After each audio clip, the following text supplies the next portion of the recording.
de oração. Para nós provocarmos, por meio da fé, o avivamento de Deus na nossa vida.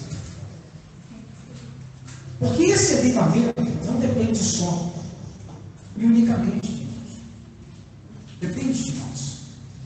Nós temos que fazer a nossa parte. E o primeiro passo a ser dado para que Deus possa provocar esse avivamento, qual é? Vocês se lembram? Nós pregamos? Muito bem, irmãos. Reconhecimento.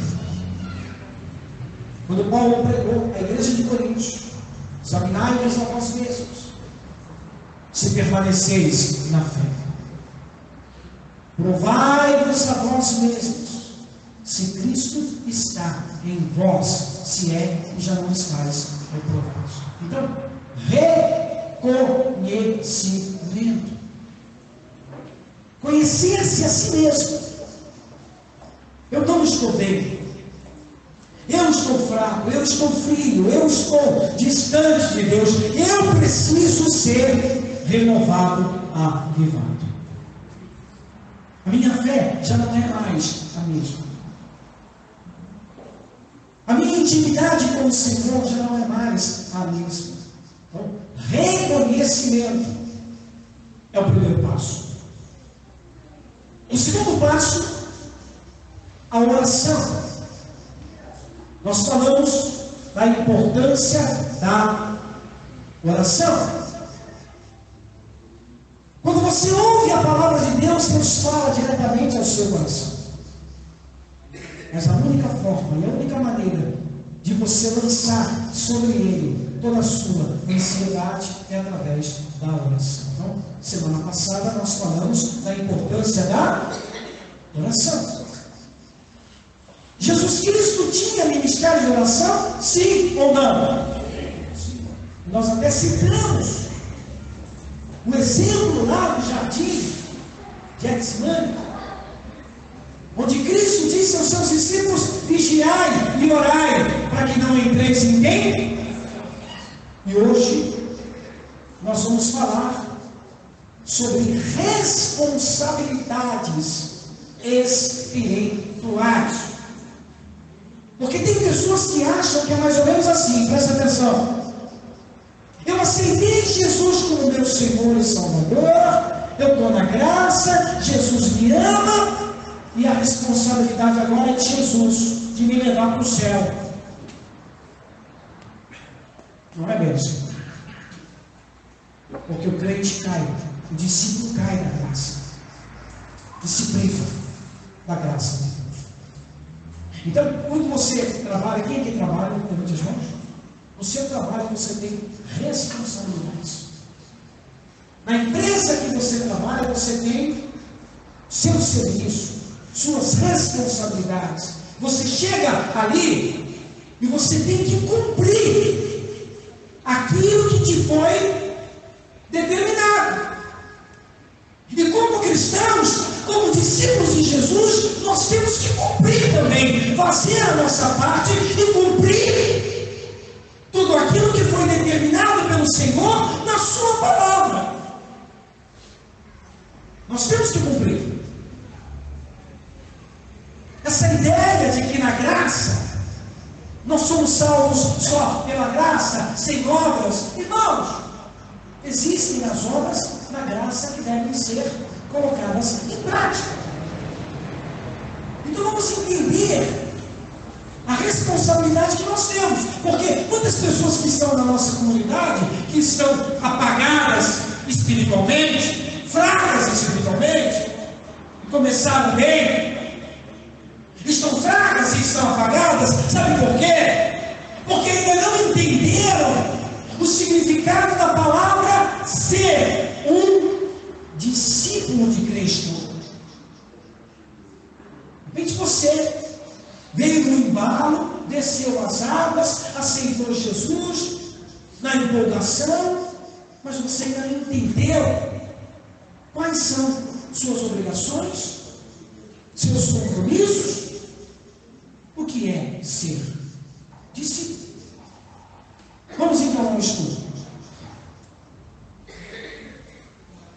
Em estudos passados, nós observamos que Jesus Cristo é o verdadeiro modelo a ser seguido.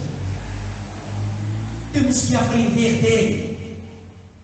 Gente, nós temos que aprender dele. Nós temos que olhar para ele. Nós temos que nos alimentar dele. Nós temos que estar ligados a ele. Ele é a videira verdadeira. Nós somos os ramos. Então nós temos que aprender dele, porque ele é manso e humilde de coração. Mas como aprender de Cristo? Se não nos tornarmos, primeiramente, seus o quê? Isso é interessante. Todas as pessoas que aceitaram Jesus naquela época, que seguiram Jesus naquela época, e até foram batizadas pelos discípulos de Jesus, todos foram salvos? Responda. Em voz alta. Mais alta. Temos o exemplo de Judas. O cuidado que você pode estar nessa mesma situação. De você ter aceitado Jesus, aparentemente se batizou, e você ainda não se tornou discípulo, você ainda é no meio de uma multidão. Então, olha lá. Nós temos que nos tornar discípulos de Cristo. Na verdade, todo o processo de amadurecimento, avivamento espiritual, tem por objetivo nos fazer atingir a estatura completa da sua plenitude. E quando nós falamos em estatura, gente, Paulo escreveu isso na carta de Efésios, até que todos venham a atingir a estatura completa de Cristo. Quando nós falamos em estatura, nós não estamos nos referindo à altura ou ao comprimento, e sim ao seu caráter, suas obras e principalmente as suas atitudes. João capítulo 8, verso 31, o que diz? Jesus dizia, pois, aos judeus que criam nele, olha como crer não é o suficiente, se vós permanecerdes na minha palavra, verdadeiramente sereis os meus, e conhecereis, e a verdade vos. Observem cuidadosamente a palavra do Senhor. Discípulo, segundo o dicionário, o que recebe disciplina ou instrução de outro. O discípulo é um aluno, pessoa que adota uma doutrina, aquele que segue as ideias ou imita os exemplos de outro. Todo discípulo tem um mestre, um mentor, alguém a quem se espelhar. Ele possui uma opinião formada. Então o discípulo tem uma opinião formada, tem que ter uma opinião formada daquilo que lhe foi apresentado como doutrina pelo seu mestre. Então o discípulo de alguém deve ter uma opinião já formada da doutrina que foi lhe apresentada pelo seu mentor, pelo seu mestre. No caso, o nosso mestre, o nosso mentor, quem é? Diga bem alto. Qual o nome dele? Então, nós temos princípios, valores, que não podem ser negociados, nem por política, nem por família, nem pela religião.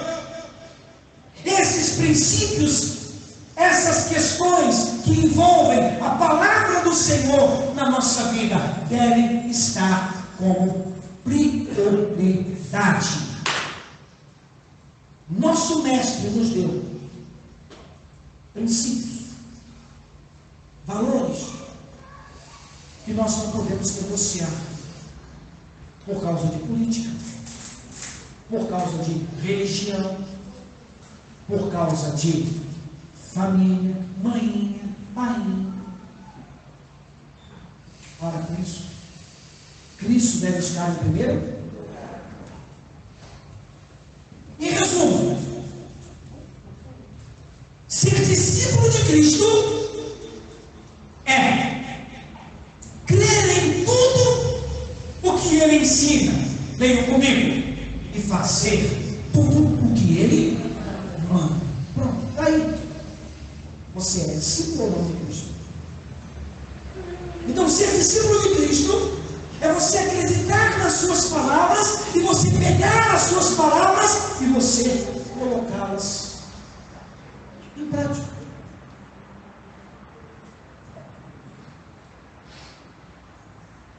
Bom que essa pregação está sendo gravada. Vou colocar no canal.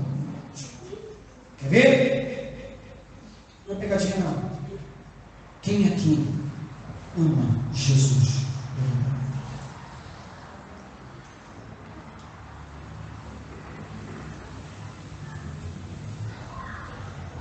Quem aqui realmente ama Jesus? João 14, 21. Quem está falando é o apóstolo Richard? Apóstolo Davi? Quem está falando? Você crê em Jesus? Aquele que tem os meus mandamentos e os guarda, esse é o que me ama. E aquele que me ama será amado de meu Pai, e eu o amarei e me manifestarei a Ele. Muitas pessoas falam: eu amo Jesus. Eu amo Jesus. E mesmo tendo os seus mandamentos, mesmo sabendo da sua palavra, da sua doutrina, não colocam em prática. Então esse amor não é um amor verdadeiro. Você não ama Jesus. Você não ama Jesus. Se você é uma pessoa que você troca a palavra de Deus, a doutrina de Jesus, os ensinamentos de Jesus, pelos ensinamentos que são colocados pela sua família, pelos ensinamentos que são colocados pela religião, pela política, seja o que for, se a palavra de Deus ela não está em primeiro lugar na sua vida, o seu amor por Jesus não é verdadeiro. Então não sou eu, é o Senhor que está dizendo: quem tem os meus mandamentos, Deus guarda. Esse é, Jesus está dizendo, esse é o que. Então Jesus está dizendo assim: aquele que diz que me ama e não guarda, não está sendo verdadeiro. Mateus 5:13. Jesus está falando isso para a multidão? Não. Jesus está dizendo isso aos seus discípulos. Vós sois o sal da terra. Se o sal for insípido, como que há de salgar? Para nada mais presta, senão para se lançar fora e ser pisado pelos homens. Vós, discípulos, sois a luz do mundo. Não se pode esconder uma cidade edificada sobre o monte, nem se acende a candeia e se coloca debaixo do alqueire, mas no velador, e dá luz a todos que estão em casa. Leiam comigo o que o Senhor está dizendo. Olha aqui as obras, gente, olha aqui as obras. Ele diz: assim resplandeça a vossa luz diante do quê? Para que os homens vejam as vossas boas e glorifiquem ao Pai que está no céu. Eu não tenho que mostrar nada para o homem.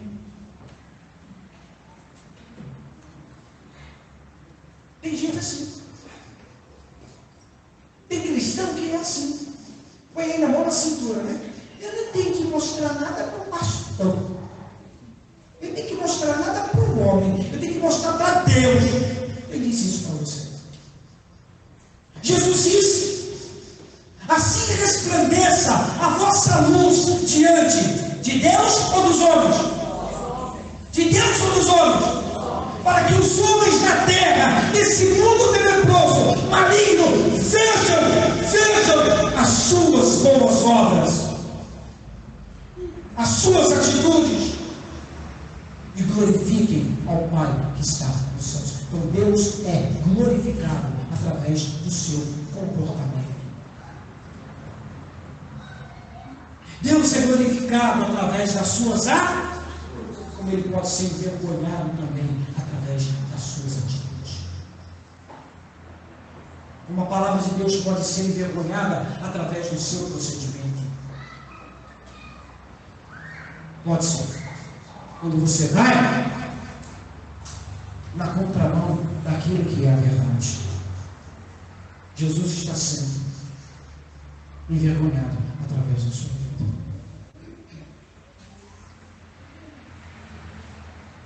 Muitos cristãos envergonham Jesus. Muitos cristãos envergonham Jesus. Porque o famoso não é bem assim. A palavra, ela só tem um caminho. Ou você vive na verdade, ou você vive na mentira.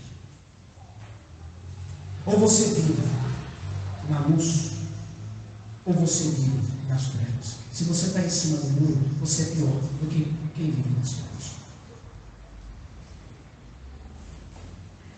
Uma palavra sobre o curso, tem um caminho. Então, quando as pessoas deixam de ser cristãos, abandonam os princípios cristãos para abraçarem princípios mundanos, coisas do mundo, impostos pela política, pela família. A família, eu vou te contar, quantas e quantas pessoas não param para dar ouvidos à família e deixam de lado a palavra de Deus. Você está envergonhando Jesus. Você está envergonhando Jesus. Mas eu tenho que dar um bom exemplo para o meu marido. Eu tenho que dar um bom exemplo para a minha mãe. A minha mãe, ela é bruxa. A minha mãe é bruxa. Manhã me convidou.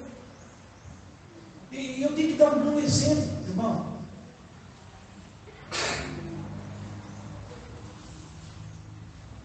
Jesus disse: aquele que não deixar seu pai, sua mãe, seus irmãos, por amor de mim e do Evangelho, não pode ser meu discípulo. Pode ficar aí.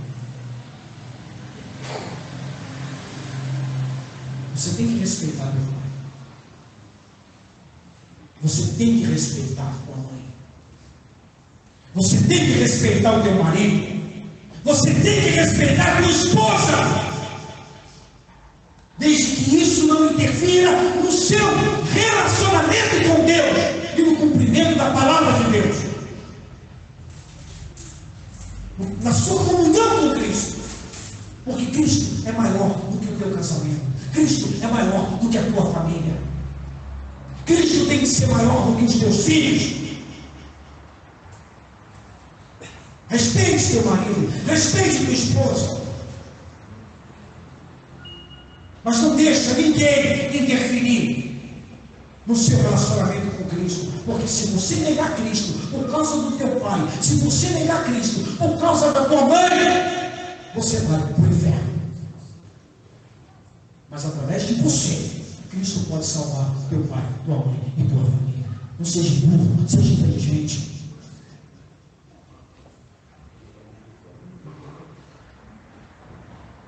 Não abandone Cristo por nada desse mundo. Uns anos atrás, um jovem trabalhava numa empresa.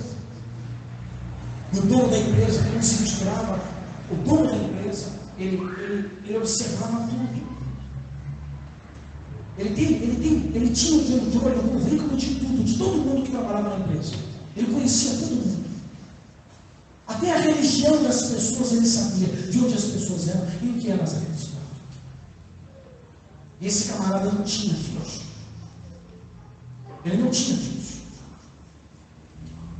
E ele identificou na empresa dele uma pessoa que era cristã e era fiel, aparentemente fiel.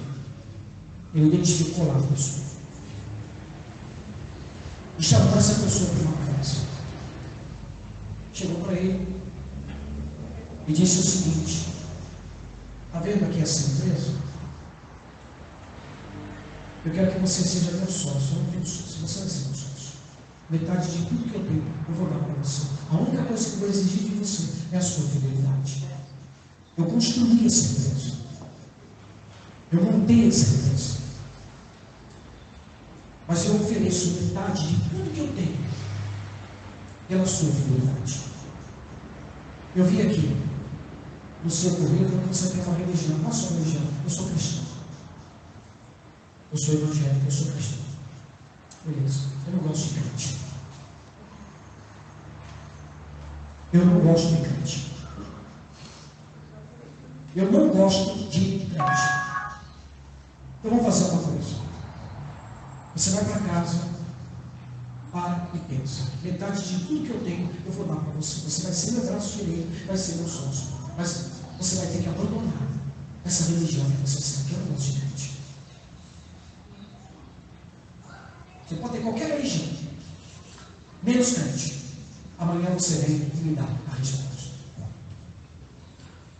Aí o cara chegou, olhou para a empresa, ficou agoniado. Ele buscava lá na igreja dele, sabe o quê? O evangelho da prosperidade. Tem que ser cabeça, tem que, sabe? E aí, chegou um pastor, perguntou para o pastor da igreja dele: pastor, o que eu faço? Pastor, o que eu faço? Pelo amor de Deus, pastor. É a oportunidade da minha vida, pastor.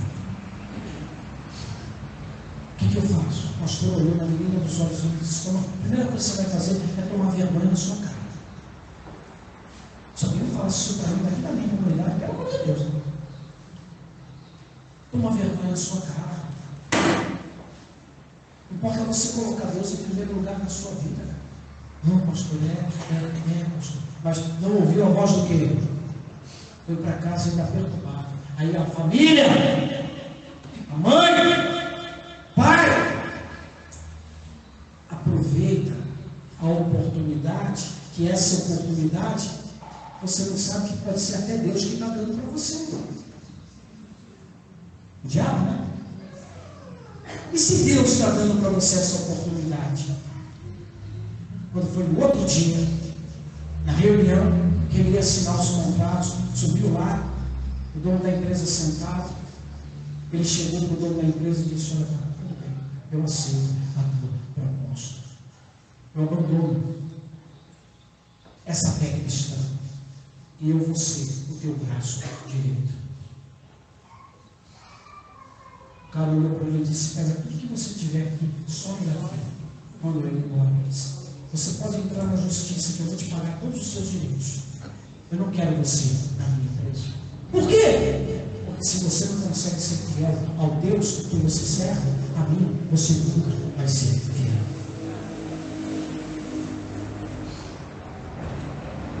Toma lá. O Pedro, quando negou Jesus, muitos de vocês negam Jesus o tempo todo. Os cristãos hoje em dia são assim.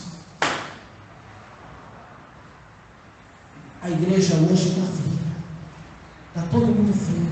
A maioria. Jesus disse que isso ia acontecer. Que no final dos tempos, o amor de muitos se esfriaria. Por quê? Porque se multiplicou a iniquidade. E o povo só quer saber, sabe o quê? De comer, beber, dormir. Porque acha que a vida é aqui. Dinheiro. Paulo disse que o amor do dinheiro é a raiz de toda espécie de males. E nessa cobiça muita gente já se desviou da fé. Caramba. Não tem jeito. Dinheiro.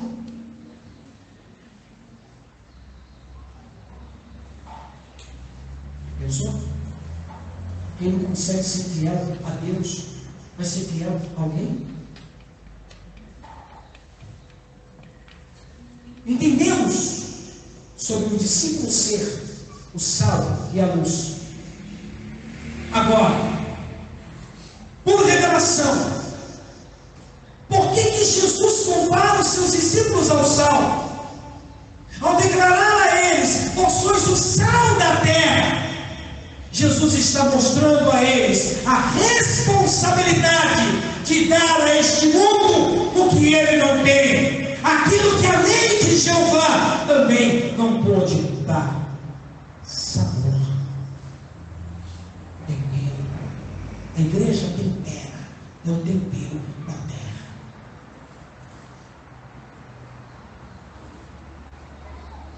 Mas, infelizmente, existem discípulos insípidos.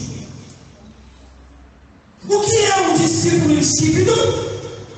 Discípulo imaturo, sem sabor, sem gosto, em um aspecto figurado, ausente de atrativos, sem espírito, sem interesse, sem alegria, sem graça.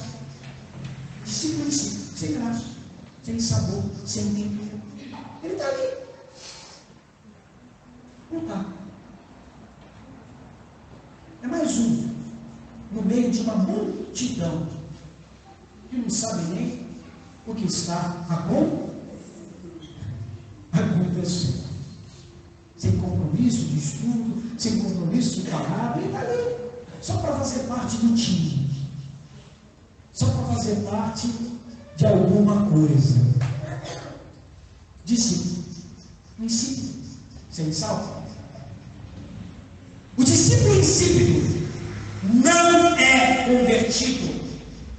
É aquele que crê em Jesus do seu jeito, da sua forma, da sua maneira, mas não consegue viver e praticar a sua palavra. Então ele vive Jesus do jeito dele. Ele moldou Jesus do jeito dele. Ele segue Jesus do jeito dele, da forma dele, da maneira dele. Então ele sempre diz: não é bem assim. E ele consegue, o discípulo insípido, ele consegue mudar até as palavras de Jesus para adequá-las à sua maneira errada de beber. A gente vê muito isso, não vê? Não vê? Esses movimentos, essas igrejas, indulgícios, os pés, Jesus não está preocupado com quem eu faço sexo. Não vou nem entrar nessa questão, senão vai virar uma confusão aqui, que não tem tamanho. Então, ele pega Jesus e ele molda Jesus do jeito dele. O meu Jesus é assim. Meu Jesus tem os olhos azuis. Meu Jesus, ele é trans. Entende? Mais ou menos isso? Tem gente que diz que Jesus é trans. Jesus tem os olhos azuis. Jesus é assim, Jesus é assado, Jesus aceita isso, Jesus aceita o bruxo, Jesus aceita o tranca-rua. Então ele monta Jesus do jeito dele, a forma dele. O discípulo insípido, é o que foi falado hoje aqui, pastor Davi, é aquele que só pensa nele mesmo. Ele nunca tem tempo para evangelizar. Falei. Ele nunca tem tempo para socorrer o necessitado. Ele não se envolve com as coisas espirituais. Ele não colabora na propagação do Evangelho. O discípulo insípido pode ser comparado a uma criança que está sem rumo, sem direção. Como é que ele pode ser discípulo de Jesus e nunca ter tempo para poder obedecer a Jesus? Então, ele nunca tem tempo, pastor Davi, nunca. Se ele tem 20, 30 anos de ministério, ele nunca saiu para falar para ninguém: Jesus te ama.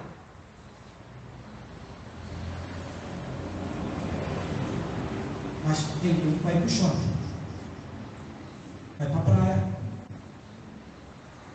E não tem vergonha nenhuma de postar. Pastor Davi, faz ainda biquinho, pastor ali. Um latinha de cerveja. Aí mostra ainda, tio dele estava ainda assim. Aí eu disse, eu estou usando aqui, ó. E você realmente acha? Quando Jesus voltar, Jesus tem a obrigação de levar você para o céu.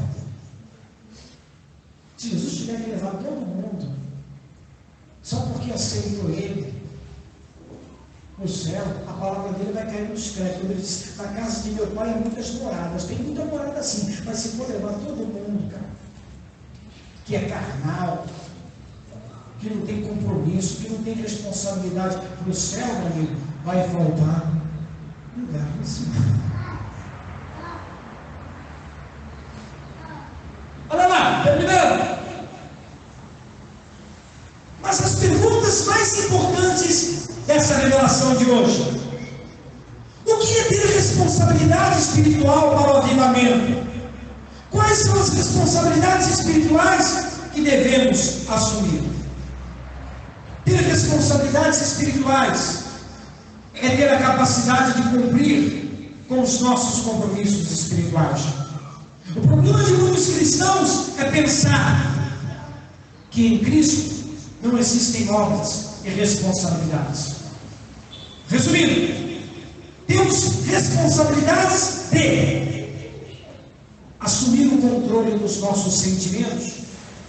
Existem dois sentimentos fortes que temos que aprender a lidar com eles: o medo e a raiva. Essas emoções são opostas. O medo paralisa, impede o cristão de agir, e a raiva incita. O medo nos impede de fazer o que é certo, e a raiva sempre nos leva para o caminho o quê? Então aprenda como discípulo a controlar os seus sentimentos. Deus que está no controle dos seus sentimentos. Efésios 4:26. Irai-vos, mas não pequeis. Não se ponha o sol sobre a vossa ira, não deis lugar a quem. Porque Deus não nos deu espírito de temor, mas de fortaleza e de amor e moderação. Então o discípulo tem que aprender a ser o quê? Moderado. Segundo, assumir a responsabilidade com os nossos pensamentos. Viu aquele ditado? Mente vazia, oficina do quê? Quanto ao mais, Filipenses 4:8. Tudo que é verdadeiro, tudo que é honesto, tudo que é justo, tudo que é puro, tudo que é amável, tudo que é de boa fama, se alguma virtude, se algum louvor, nisto o quê? Pensa, vamos parar de ficar pensando em besteira? Como é que você pode ter um avivamento de Deus na sua vida se na sua mente você só pensa no que não presta? A sua mente, ela é alimentada só com porcarias, só com coisas que não prestam, que não trazem edifício. O avivamento não vai acontecer. Romanos 12:2. Aqui resume tudo sobre isso, sobre a mente. Não vos conformeis com esse século, mas transformai-vos pela renovação da vossa mente, para que experimenteis qual seja a boa, agradável e perfeita vontade de Deus. Terceiro, assumir a responsabilidade do nosso corpo, que não é teu. Quem disse que o corpo é teu? Quem disse que o corpo é teu? Quando você aceita Jesus como Senhor e Salvador, o teu corpo passa a ser templo de quem? Não é teu. Não é teu. Então toma cuidado, porque o Espírito Santo habita em você. O corpo não é teu. Então, responsabilidade do corpo. Esse tipo de responsabilidade não deve ser observado somente em um plano físico, mas também em um plano espiritual. Aí foi o que nós lemos. 1 Coríntios 3,16. Não sabeis vós que sois templos de Deus, que o Espírito de Deus habita em vós? Se alguém destruir o templo de Deus, esse Deus o destruirá. Quando diz destruirá pelo poder da palavra, é aniquilado, está fora do evangelho. Hebreus 12, 14. Segui a paz com quem? E a santificação, sem a qual ninguém verá o Senhor. Então, santificação. Você não pode sair fazendo o que você quer. Você não pode fazer o que dá na sua. Paulo disse: tudo me é lícito, mas nem tudo me é lícito, mas eu não posso me deixar dominar por nada. Então, vamos parar com esse negócio de que eu estou na graça. Eu posso fumar, eu posso cheirar, eu posso roubar, eu posso beber,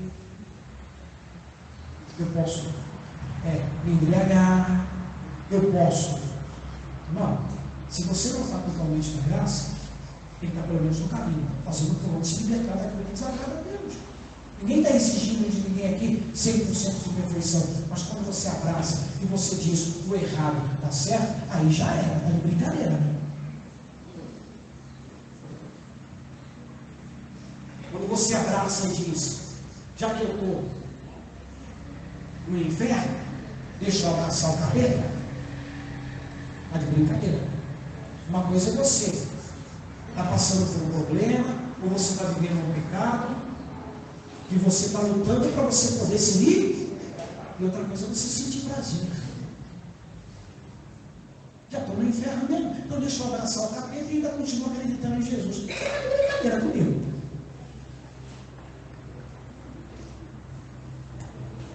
Terminamos já o estudo. Assumir a responsabilidade com o nosso espírito. Orai sem cessar. Em tudo dai graças, porque esta é a vontade de Deus em Cristo Jesus para conosco. 1 Tessalonicenses 5, 17, 18. Efésios 4, 30. Leiam comigo. Não entristeçais o Espírito Santo de Deus, para o qual estáis. Quando você entristece o teu marido, o teu filho, quando o filho entristece o pai, a gente sente.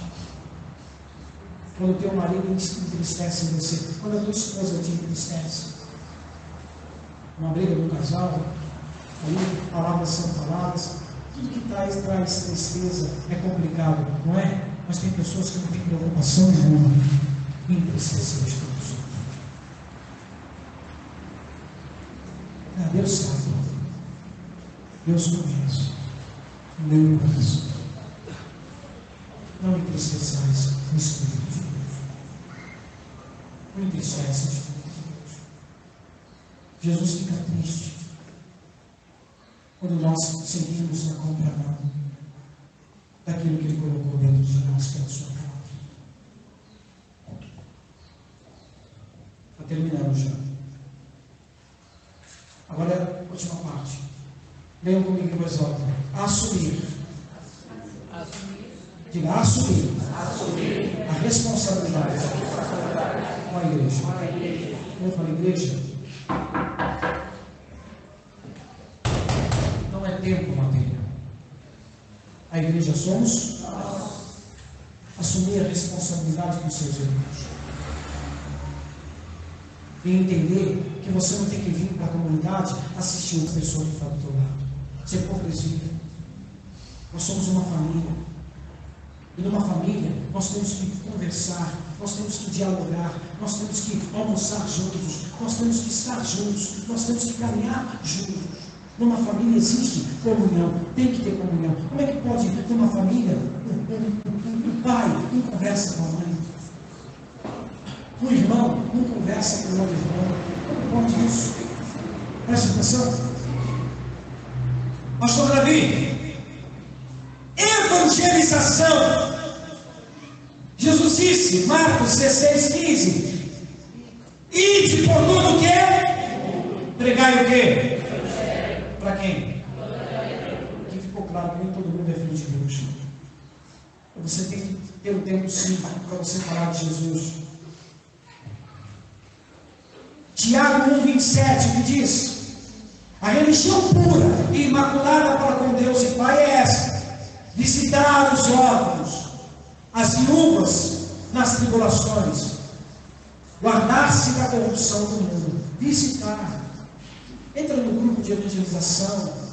Quando os irmãos saírem para falar de Jesus, pastor, eu não sei pregar, só um folhetinho que você dá, você está somando, de alguma forma, diga, de alguma forma, eu preciso somar. Ofertas e coletas. 2 Coríntios 11, 7 e 8. Pequei porventura humilhando-me a mim mesmo, para que vós fosseis exaltados?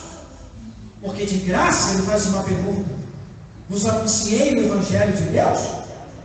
Outras igrejas despojei eu, para vos servir, recebendo delas salário, e quando estava presente convosco, e tinha necessidade, a ninguém fui pesado. 2 Coríntios 9, 7. Cada um contribua, segundo o proposto o seu quê? Não com tristeza ou por descer, porque Deus ama quem dá com o quê? Então nós estamos falando de compromissos, responsabilidades. 1 Coríntios 16, 1. Ora, quando a coleta que se faz para os santos, fazei vós também o mesmo que ordenei às igrejas da Galácia. 1 Coríntios 16, 2. No primeiro dia da semana, qual é o primeiro dia da semana? Olha aí a palavra. Cada um de vós ponha de parte o que puder ajudar, conforme a sua prosperidade, para que não se façam as coletas quando eu chegar. Então eles separavam e levavam as coletas no domingo. Terminando, ministério. De modo que, tendo diferentes dons, segundo a graça que nos é dada, se é profecia, seja ela segundo a medida da fé. Se é ministério, seja ministrar. Se é ensinar, haja dedicação no ensino. O que exorta, use esse dom em exortar. O que reparte, faça com liberalidade. O que preside, com cuidado. E o que exercita misericórdia, com o quê? Para terminar, ele fala, para terminar. Aí para você que canta, você que é músico, você que é cooperador, qual o ministério que você tem na obra? Eu tenho ministério de músico. Eu tenho ministério de cooperador.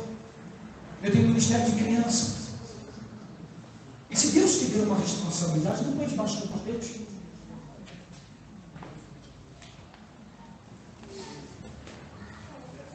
O que você está fazendo?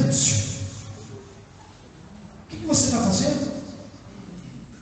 Se Deus te deu uma responsabilidade, como é que você joga ela para debaixo do tapete? Porque tem gente que é assim, infelizmente, na hora de abraçar, quer, não, porque irmão não tem condição, é comigo o negócio. Às vezes até briga um outro irmão de fazer alguma coisa, aí vai lá, porque quer mostrar serviço, às vezes para o homem. Pastor, é comigo. Aí você não, irmão, tudo bem. Aí você dá a responsabilidade para o irmão. Deu a responsabilidade. Depois não quer mais. Isso acontece muito aqui na nossa comunidade, escolinha. Quantas pessoas não pegaram a responsabilidade da escolinha e tinham escalas, depois não tempo, eu não quero mais tomar conta de criança. Como é que você pega a sua vida, você entrega para Jesus, depois você diz, Jesus, devolve para mim que eu tenho mais o que fazer. Essa é a palavra de hoje. Essa é a pregação de hoje. Mas um ingrediente, vários ingredientes, para que esse bolo espiritual, para que isso na sua vida, esse avivamento se cumpra. Talvez você até já sabia disso. De tudo isso, você já ouviu, você já sabe, tudo que foi pregado hoje, você já ouviu, você já sabia. Você só esqueceu. E tem esquecido de colocar em prática. Bem? Foi forte para Jesus.